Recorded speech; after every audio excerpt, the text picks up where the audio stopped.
Hello, all Hoosier fans, Hoosier haters, and everyone in between. This is the Crimson Coliseum podcast. And on today's episode, it's going to start of a train of a few episodes an episode every day now, from today till Friday, where we'll be doing this is also the first video essay episode where I just talk about something that's not really related to IU athletics, but secondarily. So to start out, I'll ask a question. What do you think the butterfly effect is?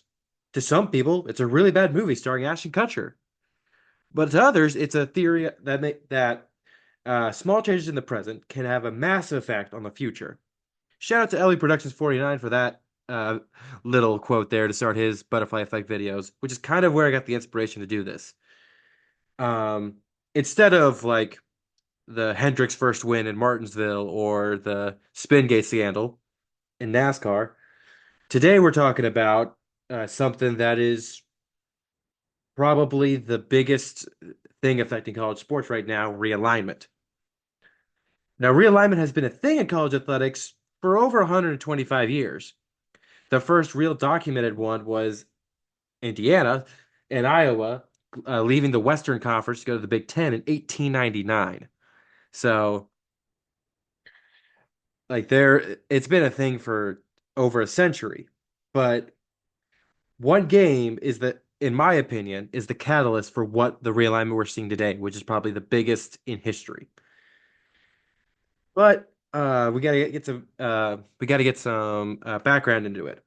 But the game in question is whenever FCS champion Appalachian State walks up into Ann Arbor and faces number five Michigan on the first game of the Big Ten Network on September 1st, 2007. Well, August 30th, but it gets shown to the people on September 1st. To get some context into what even how the Big Ten Network even came to be a thing. On June 27th, 1984, the U.S. Supreme Court ruled in NCAA versus Board of Regents that the University of Oklahoma, the Board of Regents of the University of Oklahoma, that the NCAA's television plan violated the Sherman Antitrust Act, which eliminated the NCAA's role in how to get their programs into television.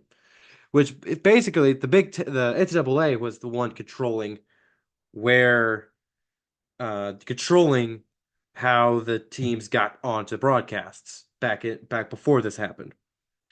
But now with the programs having their own will and the conferences having their own will to get into their own broadcasting decisions, 1990s, this caused a lot of teams to go to different conferences because the one thing that has been a big mover is broadcast because teams want to be on the best networks. Teams want to be on the television the most. That brings in the most big bucks. So in the 1990s, it got real. Well, specifically 1990, which is probably the second closest time for a realignment. On May 31st, Arkansas and South Carolina joined the SEC. South Carolina got in over Texas Tech and Texas. We'll get back to them in a little bit, Texas. Florida State was also allegedly invited to the conference at the time, but Florida State denied the rumors. On June 4th, only like a week later, less than a week later, Penn State leaves from being independent to join the Big Ten, which turns to the Big 11. And then on September 14th, Florida State finally joins one of the big conferences and joins the ACC. And October 1st, the Big East finally got into football. Sadly, only lasted 13 years, but they were able to get Miami after winning the championship, which is pretty good, all things considered. The Big East is really more of a basketball conference, as we've seen recently. And thankfully, UConn is not joining the Big 12. Because if they were, dear God, granted, this could age horribly, but there were rumors about UConn joining the Big 12, and but the talks have stalled, which imagine UConn in the Big 12 and basketball. That Big 12 basketball conference would be nuts. Both men's and women's, too. September 7th, 1991, Notre Dame was the first big mover in terms of TV rights. as they begun their 3 decade plus long run of being on NBC. And they were one of the first programs to negotiate TV rights after the Supreme Court ruling.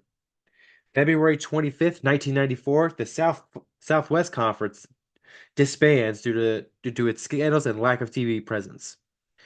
Texas, Texas Tech, Texas A&M, and Baylor were all invited to the Big Eight to become the Big 12. And the Big Eight also invited BYU and New Mexico, just from what they were saying was if they had the BYU and New Mexico, they had all of Middle America, which is honestly not a bad idea, but it is what it is. And now going from 1994 all the way up to 2006, because things happened. Little realignment here. Teams go from FCS to FBS, all that fun jazz, but it's not big as what's coming up. June 21st, 2006, a 20-year joint project between the Big Ten Conference and Fox Entertainment Group is announced. The Big Ten owned 51% of the project, and Fox Entertainment Group owned 49%. They recently just came off a 10-year rights deal with ESPN and ABC. So the Big Ten moved from ESPN to Fox and created what is now known as the Big Ten Network. The first game to be shown was on September 1st of that next year. Number 5 Michigan against the FCS back-to-back champions Appalachian State. This game wasn't originally supposed to be Appalachian State. The previous opponent backed out, so Michigan had to scramble and get Appalachian State, which was one of the first actual games between FBS and FCS schools since the FCS FBS disbanded back in the 70s. The announcers for this game were some familiar names if you like to listen to Fox Sports and the NFL. Tom Brenneman, Charles Davis, and Carissa Thompson on the sideline. Appalachian State won 34-32 after a blocked kick and one of the most famous calls in history. And 2007 would become one of the most chaotic years in terms of upsets everywhere.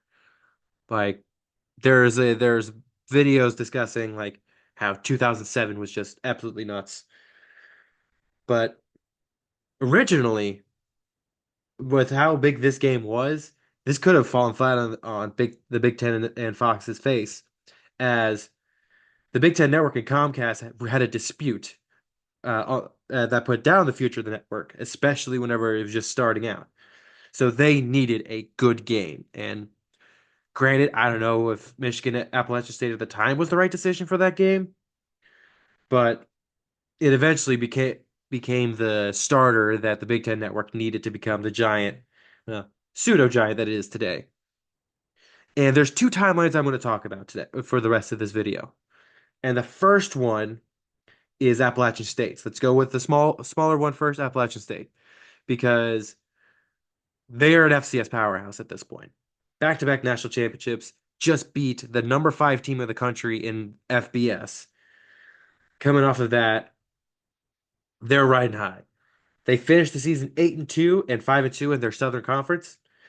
The Mountaineers would go on to be number 5 in FCS, ironically, and face number 12 James Madison, the first round of the FCS tournament. On December 14th, they defeated number 13 Delaware to win its 3rd straight FCS title. It's the first time a team in FCS history has won 3 straight championships. And they did pretty well in FCS for a while.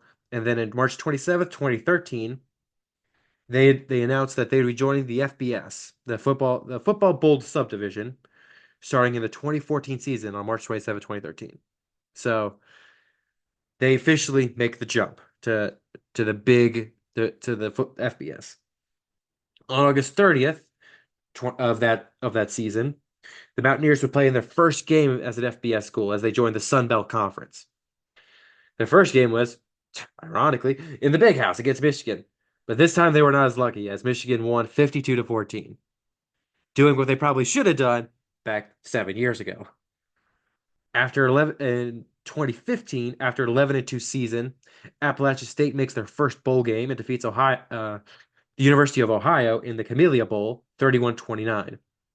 And then just recently, December 16th, 2023, after a 9-5 season, Appalachian State makes their eighth bowl game in 9 years and was their seventh bowl game, defeating Miami of Ohio in the Cure Bowl 13-9. And Appalachian State is bound for another move. They are after this 2007 Michigan game. Uh, Appalachian State's record is 161-62. That is a 72 win percentage, 72.1 win percentage. They should be in a Power Four conference very soon. Like if Florida State and Clemson leave the ACC, I bet the first team they're calling is Appalachian State. 9 conference championships, 5 in the Southern, 4 in the Sun Belt, 8 bowl game appearances, and 7 wins, along with that FCS championship.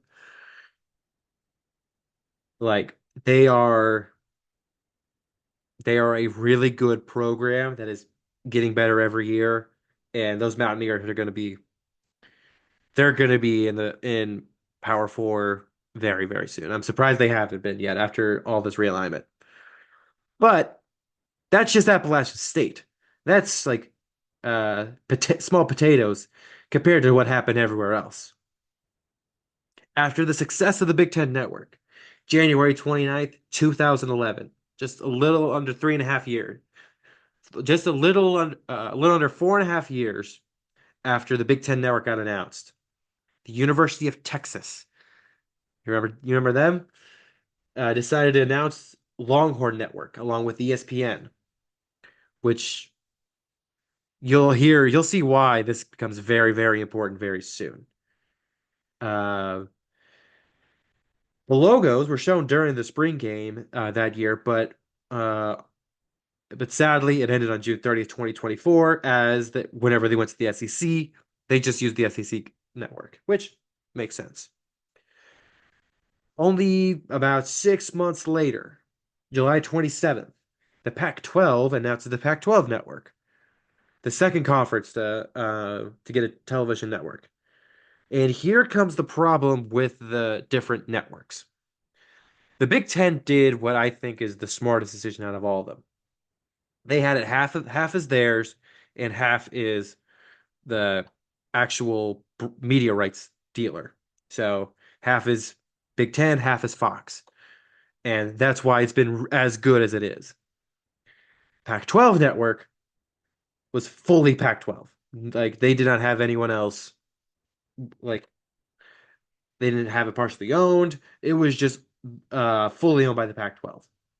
And after what happened with realignment and the Pac-12 shutting down, Pac-12 network shut down July 1st, 2024. It sucks that what happened. It really does.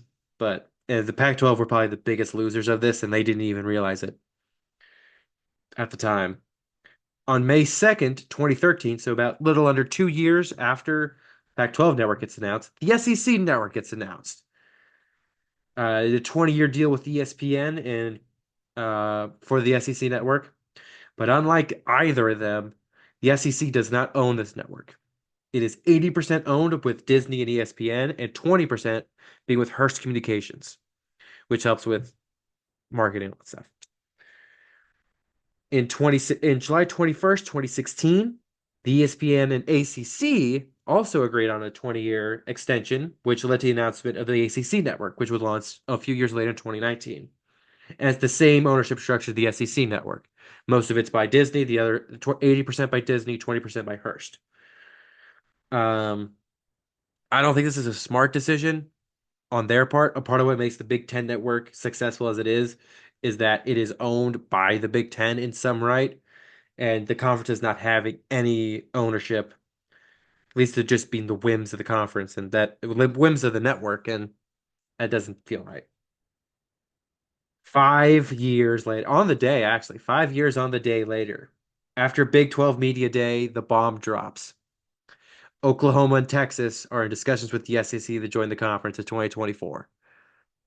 this begun the cycle that we are in.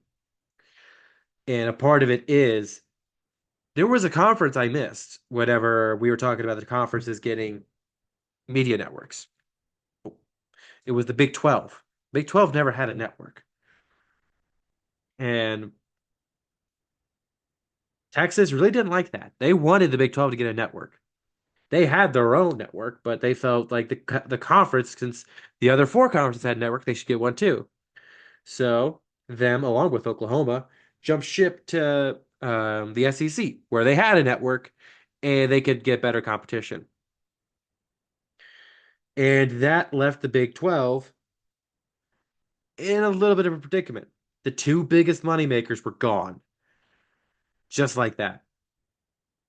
Just a little under a year after that, the Pac-12 would feel the burn of what Texas Oklahoma did, as USC and UCLA would leave in a couple of years to join the Big Ten.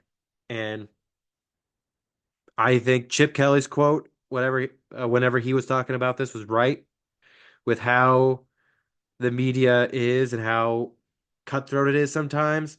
You just have to let football be one conference and keep the conferences together in the other programs. Because we've got this week Indiana going to the Rose Bowl to play UCLA, which outside of a non-conference game really should not happen.